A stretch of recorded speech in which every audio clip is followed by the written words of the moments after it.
texte de changer la Constitution du 18 février 2006.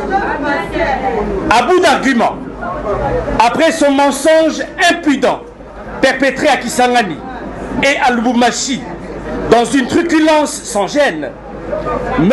Tshisekedi emploie désormais ses acolytes pour propager la désinformation, l'intox qui s'élève contre son plan de coup d'État constitutionnel. Tenez, c'est depuis le 9 novembre que nous, Sursaut National, avions annoncé notre programme de la tenue d'un meeting dans le district de la Tchang pour communiquer avec les Kinoises et Kinois au sujet de notre combat contre le changement de la Constitution et un troisième mandat pour M. Tshisekedi.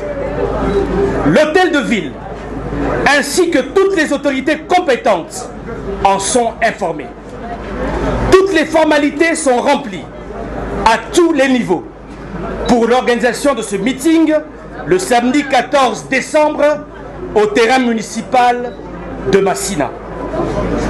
Curieusement, le régime de M. Tshisekedi s'est arrangé à programmer le meeting de leur camp ce même jour, dans la même zone, à proximité du terrain municipal, alors que les responsabilités ne sont toujours pas établies autour de la violence que nous avions subie à l'occasion du tracting organisé à la place Victoire, et beaucoup d'autres actes de menaces et d'intimidation sont enregistrés par certains de nos cadres et militants.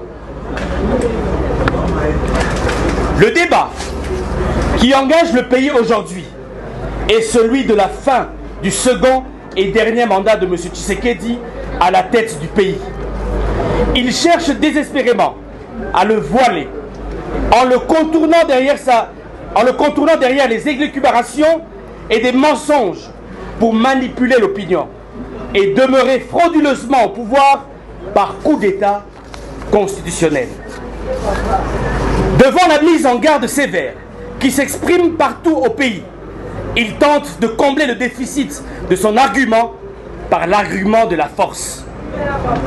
Sortir le débat citoyen du cadre des idées, des raisons valables pour proférer la menace, planifier l'affrontement et procéder à des arrestations, comme il le fait désormais